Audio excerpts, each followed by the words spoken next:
अंबाला की वीर भूमि आज राष्ट्रभक्ति के रंग में रंगी नजर आई, जहां डॉक्टर श्यामा प्रसाद मुखर्जी की जयंती पर प्रदेश स्तरीय समारोह का आयोजन किया गया। इस कार्यक्रम में केंद्रीय स्वास्थ्य मंत्री जेपी नड्डा और हरियाणा के मुख्यमंत्री नायब सिंह सैनी ने शिरकत की। समारोह के दौरान दोनों नेताओं ने डॉक्टर मुखर्जी के जीवन, उनके राष्ट्रवादी विचारों और देश की एकता में उनके योगदान को याद किया। वहीं मुख्यमंत्री ने अंबाला के विकास से जुड़ी कई बड़ी घोषणाएं भी की। नई दिल्ली से शताब्दी एक्सप्रेस के जरिए अंबाला छावनी रेलवे स्टेशन पहुंचे केंद्रीय स्वास्थ्य मंत्री जेपी नड्डा का मुख्यमंत्री नायब सिंह सैनी ने पुष्पगुच्छ भेंट कर गर्मजोशी से स्वागत किया। इसके बाद दोनों नेता सीधे अंबाला शहर स्थित डॉक्टर श्यामा प्रसाद मुखर्जी जयंती समारोह स्थल पहुंचे, जहां प्रदेश भर से आए कार्यकर्ताओं और लोगों ने उनका स्वागत किया। केंद्रीय स्वास्थ्य मंत्री जेपी नड्डा ने कहा कि डॉक्टर श्यामा प्रसाद मुखर्जी का जीवन राष्ट्रभक्ति, त्याग और अखंड भारत के संकल्प का प्रतीक है। उन्होंने कहा कि प्रधानमंत्री नरेंद्र मोदी के नेतृत्व में केंद्र सरकार उनके विचारों को धरातल पर उतारने का कार्य कर रही है।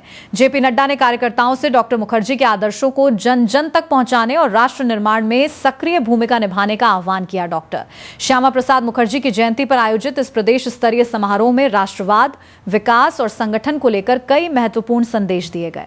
साथ ही अंबाला के विकास के लिए नई घोषणाओं ने भी कार्यक्रम को खास बना दिया। इस दौरान मुख्यमंत्री नायब सैनी ने घोषणा की है कि अंबाला में शहीदी स्मारक में बने साइंस सेंटर का नाम बदलकर doctor Shyama Prasad Mukherjee science centre करने की घोषणा की है और वहां पर उनकी एक भव्य प्रतिमा भी लगाई जाएगी। ये सौभाग्य है कि मुझे 125वीं जन्म जयंती डॉक्टर श्यामा प्रसाद मुखर्जी जी के अवसर पर हरियाणा की पवित्र भूमि अंबाला आने का सौभाग्य मिला है।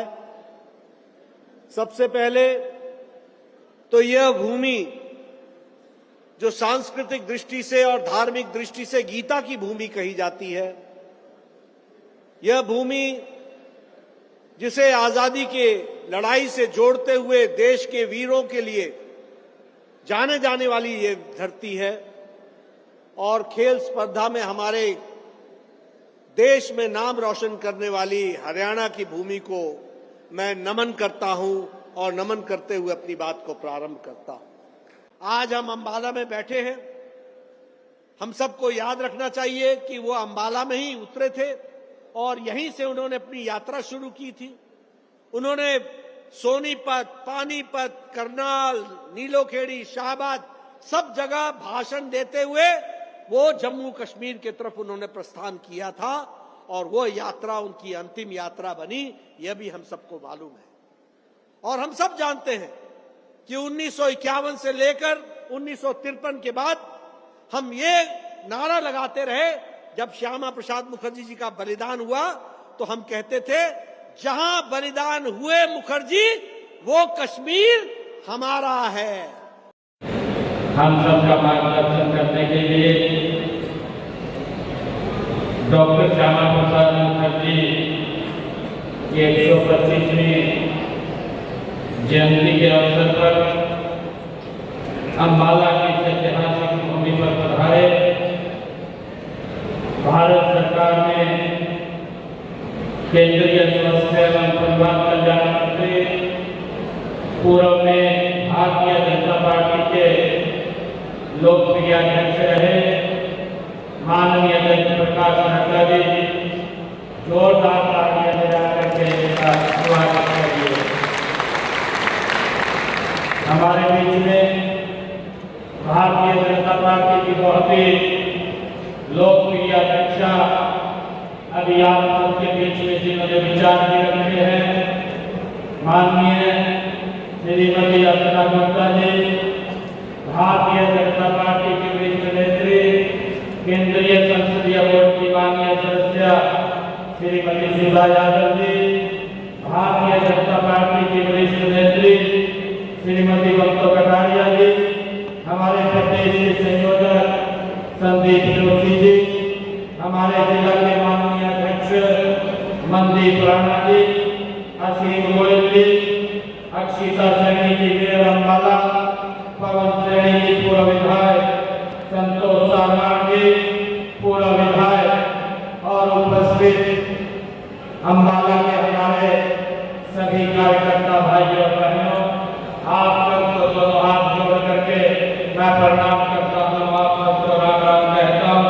एक जोरदार जयकारे के साथ वाहिगुरू जी का खालसा वाहिगुरू जी की फतेह।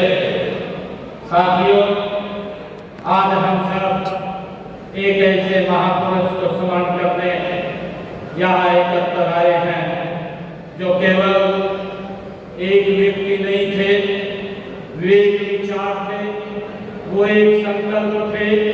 साथियों, वे ऐसे योग पुरुष थे जिन्होंने अपना पूरा संपूर्ण जीवन राष्ट्र की एकता, अखंडता और स्वाभिमान के लिए साथियों समर्पित कर दिया।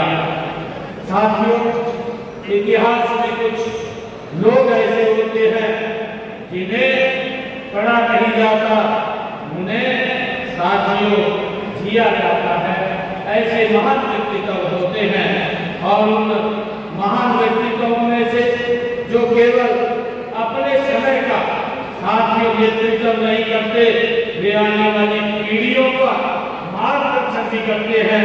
साथियों, ऐसे डॉक्टर श्यामा प्रसाद मुखर्जी के 125वें जयंती के अवसर पर साथियों हम यहाँ उनको याद करने के लिए, उनको पुष्पांजलि अर्पित करने के लिए साथियों यहाँ एकत्र हुए हैं।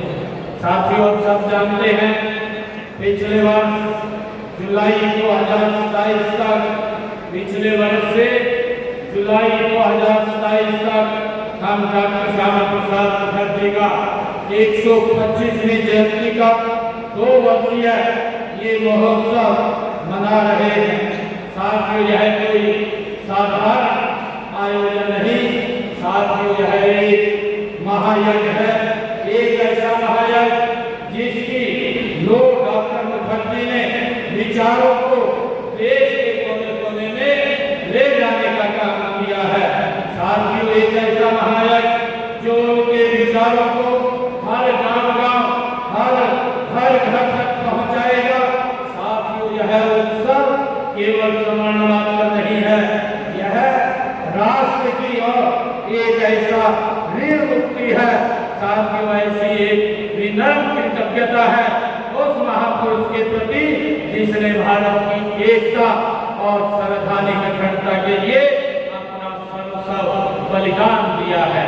साथियों, जब हम डॉक्टर श्यामा प्रसाद मुखर्जी के व्यक्तित्व को देखते हैं तो हम ज्ञान, कर्म और राष्ट्रभक्ति की त्रिवेणी का एक अद्भुत संगम साथियों हम देखते हैं। कोलकाता की पुण्यभूमि पर 6 जुलाई 1901 को जन्मे डॉक्टर श्यामा प्रसाद मुखर्जी को विरासत में ही विविधता और राष्ट्र सेवा का साथियों भाव मिला है। उनके पिता सर आशुतोष बंगाल के प्रसिद्ध शिक्षाविद थे। पिता के दिखाए मार्ग पर चलते हुए डॉक्टर श्यामा प्रसाद मुखर्जी एकात्मिक जगत की ऊंचाइयों को उन्होंने छुआ है। साथियों, मात्र 33 वर्ष की आयु में ही कोलकाता विश्वविद्यालय के सबसे कम उम्र के साथियों कुलपति डॉक्टर श्यामा प्रसाद मुखर्जी बने हैं। इतनी छोटी उम्र में कुलपति बनना उनकी असाधारण प्रतिभा और दूरदर्शिता का जीता जागता साथियों प्रमाण है। लेकिन डॉक्टर श्यामा प्रसाद मुखर्जी केवल एक शिक्षाविद बनकर साथियों नहीं मिले, एक महान राष्ट्र निर्माता भी साथियों बने हैं। जब प्रारंभ का संविधान लिखा जा रहा था तब वे संविधान सभा के प्रभावशाली सदस्यों में से साथियों शामिल थे।